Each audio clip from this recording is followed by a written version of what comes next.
Hello everyone, hi. I hope आप अपनी life में अच्छा कर रहे होंगे, खुश होंगे। आप इस रीडिंग तक पहुंचे हैं तो डेफिनेटली कुछ ना कुछ गाइडेंस आपके लिए रहने वाली है।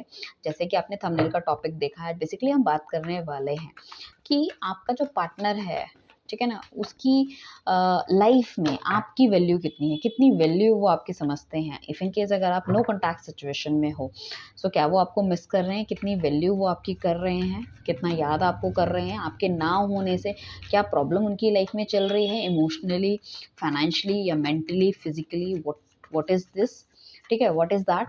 एंड आपसे अलग होने का बहुत ज़्यादा दुख है, नहीं है उनको। और अगर आप कॉन्टैक्ट सिचुएशन में भी हो, सो आप अपने पार्टनर के लिए कितने इंपॉर्टेंट हो, ये हम जानने वाले हैं। सो जिन भी लोगों ने चैनल को सब्सक्राइब नहीं किया, फटाफट से चैनल को सब्सक्राइब कीजिए, लाइक कीजिए, शेयर कीजिए। ये एक टाइमलेस रीडिंग रहने वाली है, ठीक है। जब भी देखेंगे आपको डेफिनेटली यहाँ से गाइडेंस मिलने वाली है इस रीडिंग की तरफ से, ठीक है। एंड क्लेमिंग आप ज़रूर करते रहिए, जो भी पॉजिटिव पार्ट आपको लगे उसकी क्लेमिंग आप ज़रूर कीजिए। किसी को भी अगर पर्सनल रीडिंग लेनी है, सो हमको दिए गए नंबर पे आप हमें कांटेक्ट कर सकते हैं, ठीक है। नीचे नंबर दिया गया है डिस्क्रिप्शन में। ये सर्विसेज जो है वो पेड है, फ्री नहीं है।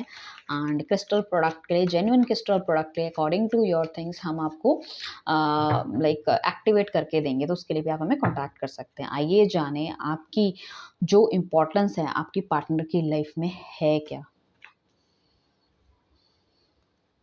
क्या इम्पोर्टेंस है, क्या इम्पोर्टेंस है। ओके, हमने 4 कार्ड निकाल लिए हैं। 4 कार्ड की क्लैरिफिकेशन में भी हम कार्ड निकाल लेते हैं।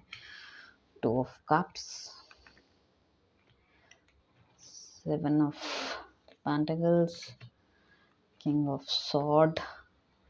Okay, so basically the thing is that आपके पार्टनर, मतलब कभी भी इस तरह की सिचुएशन आती है ना कि उनको लगता है कि आपको चुनना चाहिए या किसी और को, तो उन्हें हमेशा ऐसा लगता है कि you are the right fit, आप ही को चुनना चाहिए। मतलब आप वो हो जिसके साथ चीज़ें बेहतर हो सकती हैं, आप वो हो जिसके साथ चीज़ें वो आगे बढ़ा सकते हैं। और उन्हें लगता है जेन्युइनली जो आप लोगों का रिश्ता है ना, वो कहीं न कहीं डिवाइनली गाइडेड है, ठीक है। भगवान ने चाहा है, कुछ इस तरह का रिश्ता उनको लगता है आपका, ठीक है, साथ में। तो वो कभी भी स्टक होते हैं किसी भी चीज़ में, तो उन्हें लगता है you are the best one जो उनको एडवाइस कर सकता था, you are the best one जो उसको सही से गाइडेंस देता सकता था। बहुत ज़्यादा डिज़ायर एंड पैशन इस बंदे के अंदर है, बट जब कभी मतलब बहुत ज़्यादा पैसा कमाना चाहते हैं, बहुत ज़्यादा नेम फेम चाहते हैं और अपने आप को हमेशा अपनी चीज़ों को और अपने आप को प्रायोरिटी में रखते हैं, ऊपर रखते हैं, बट कहीं न कहीं जब बात आती है ना आपकी, तो उन्हें लगता है यार अप्रोच करना चाहिए, इफ इन केस अगर नो कॉन्टैक्ट में हो,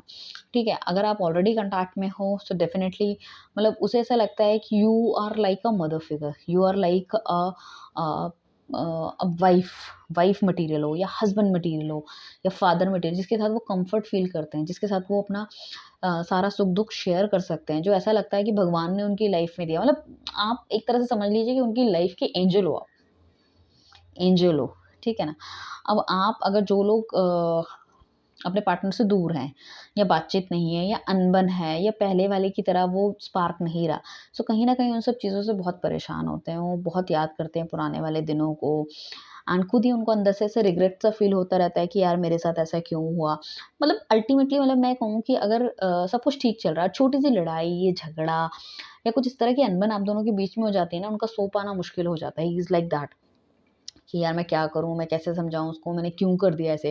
जैसे होता है ना, बंदा अपने आप को खुद को ही दोष देता है, अपने आप को खुद को ही वो करता है कि यार मतलब चाहे लड़ाई झगड़े में वो बोल देते होंगे आपको कुछ, बट कहीं न कहीं वो उसको मीन नहीं करते हैं और बाद में उसको उस चीज़ का बहुत ज़्यादा रिग्रेट होता है आपके पार्टनर को।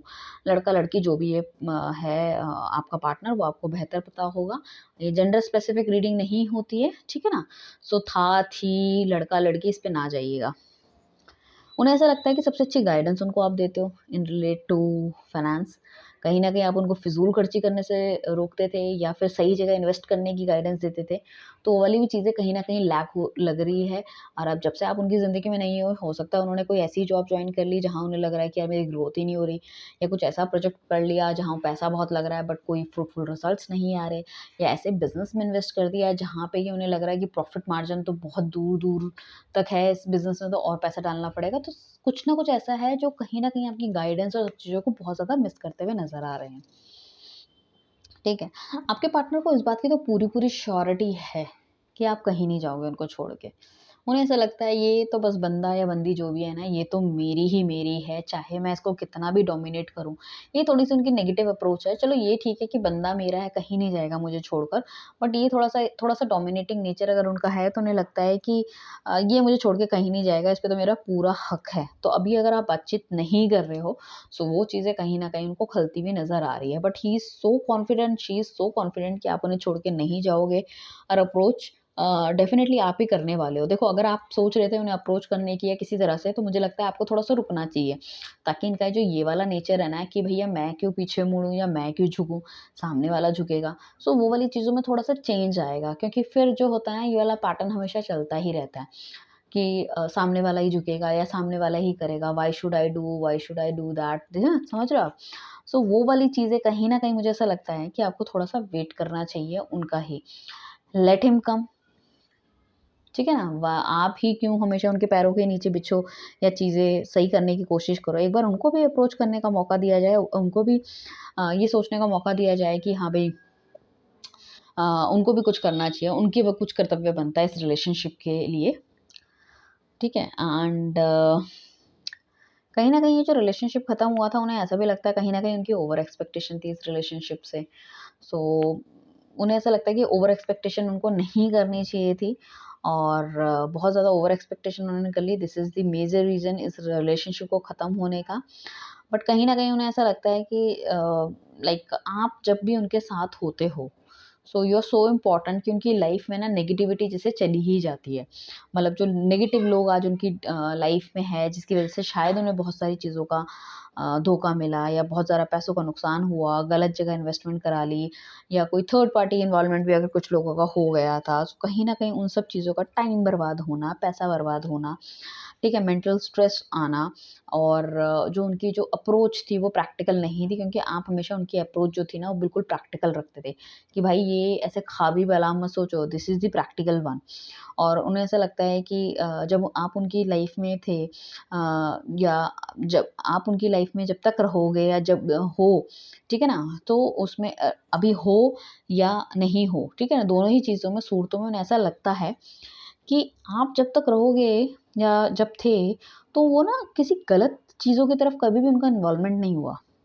गलत सोचना, गलत करना या किसी लड़की या किसी चीज़ों की तरफ अट्रैक्शन उनको लगे कि नहीं भई, कोई रॉन्ग हैबिट ही हो सकती है। सपोज़ कोई अल्कोहल ले रहा है, कोई सिगरेट पी रहा है, सो उन्हें ऐसा लगता है कि वो वाली चीज़ें नहीं थी। या कोई लड़की है, सो बहुत ज़्यादा पार्टी जा रही है, पब जा रही है, फिज़ूल का खर्चा कर रही है, कपड़े पहनने में ये वो, देर रात बाहर घूमना, अपनी हेल्थ खराब करे, तो कहीं न कहीं एक सिस्टम था, एक डिसिप्लिन था उनकी लाइफ़ में। तो उन्हें लगता है कि अगर आप उनकी लाइफ़ में हो तो एक सिस्टम मतलब उनको फ़ॉलो करना पड़ता था, जो कि बहुत अच्छा था। हालाँकि उस चीज़ में आप दोनों की झड़प भी हो जाती थी, बट समहाउ यू फ़ील और शी फ़ील कि भैया सिस्टम तो फ़ॉलो हो रहा था, बट जब से आप नहीं हो तो सिस्टम फ़ॉलो थोड़ा-सा नहीं हो पा रहा है। सो कुल मिला के देखा जाए तो वो आपको एक ज़रूरी हिस्सा समझते हैं अपनी लाइफ़ का। उनको लगता है कि आप उनकी लाइफ़ में रहोगे तो कहीं न कहीं वो खुश रह सकते हैं, अपना दुःख-दर्द बाँट सकते हैं। आपके से खुशियाँ बाँट के उनकी खुशियाँ 4 गुना हो जाती है। उनको एकदम अनबायस्ड डिसीज़न आप देते हो, चाहे उनको अच्छा लगे या ना लगे। You are very fair, very transparent and very correct, ठीक है? आपकी काफ़ी सारी चीज़ें उन्होंने बोला भी होगा, यार तुमने मुझे ये बताया था, ये चीज़ें बहुत सही गई हैं मेरे लिए। अगर मैंने ये नहीं ये कर लिया होता तो शायद मेरे को ऐसा नहीं वैसा हो जाता, मतलब मुझे नुकसान का सामना करना पड़ता है, मेरा टाइम वेस्ट हो जाता है, जो भी है। ठीक है ना? सो कहीं न कहीं ये चीज़ उन्हें लग रही है। सो बहुत मेजर रोल आप उनकी लाइफ़ में प्ले कर रहे हो, उन सब चीज़ों को बहुत ज़्यादा मिस करते हुए नज़र आ रहे हैं, जो लोग अगर आपकी लाइफ़ में नहीं हैं, इफ इन केस आप उनकी लाइफ़ में ऑलरेडी हैं, सो कहीं न कहीं वो आपको खोने से बहुत ज़्यादा डरते हैं। उन्हें ऐसा लगता है कि अगर आप उनकी लाइफ़ से चले गए, तो something on the other hand उनका बहुत बड़ा नुकसान हो जाएगा एंड कहीं न कहीं उन्हें लगता है कि अब भगवान की ब्लेसिंग्स हो, हमारा जो रिश्ता है, वो एक ऐसा रिश्ता है जो भगवान ने बनाया है, शिव शक्ति का रिश्ता है। कहीं न कहीं हम अलग होके भी अलग नहीं हो पा रहे, हमारे दिल, दिमाग ये ना हमारे जिस्म अलग है, मगर हमारे दिल दिमाग सेम है। तो उन्हें बहुत ज़्यादा लगता है कि आपकी ज़रूरत है, तभी वो चीज़ों को आगे मटेरियलाइज़ कर पाएँगे, आगे बढ़ पाएँगे अपनी लाइफ़ में। अदरवाइज़ शायद वो थाली के बैंगन की तरह घूमते रहें, प्लान्स बहुत सारे बनाते हैं, बट वो मैच्योर नहीं हो पाते क्योंकि आपकी हाँ की मोहर नहीं है उसमें। सो वो इतना ज़्यादा मिस कर रहे हैं आपकी सब चीज़ों को, आपके साथ फिर एक बार अच्छा वक़्त बिताना चाहते हैं, एक बार फिर ज़िंदगी में स्पार्क लाना चाहते हैं, एक बार फिर एज़ अ फ्रेंड आपकी लाइफ़ में एंटर करना चाहते हैं, पुराने दिनों को जीना चाहते हैं। So could be a possibility आपका पार्टनर एक्सपेंशन देखे, आपका पार्टनर आपके साथ दोबारा आना चाहे, ये नेगेटिव फेज़ को ख़त्म करना चाहे, कहीं न कहीं मति उनकी भ्रमित हो गई थी काफ़ी सारे लोगों की, उन सब चीज़ों से बाहर आना चाहता है, बहुत श्योर है वो कि आप उन्हीं के हो और उन्हीं के होंगे आगे। So all the best guys, just hope for the best कि कितनी जल्दी आपके पार्टनर आपके पास वापस आते हैं। मुझे लग रहा है कुछ लोगों के पार्टनर 20 दिन में 2 महीने के टाइम पे वापस आने के चांसेस हैं, कुछ लोगों के 8 दिन 8 वीक के अंदर आने के चांसेस हैं, कुछ लोगों के लिए मुझे लग रहा है एंड ऑफ द ईयर भी आ सकते हैं, राइट? सो इस ब्यूटीफुल रीडिंग को क्लेम कीजिए, चैनल को सब्सक्राइब कीजिए, लाइक कीजिए, शेयर कीजिए। Thank you everyone, bye, take care.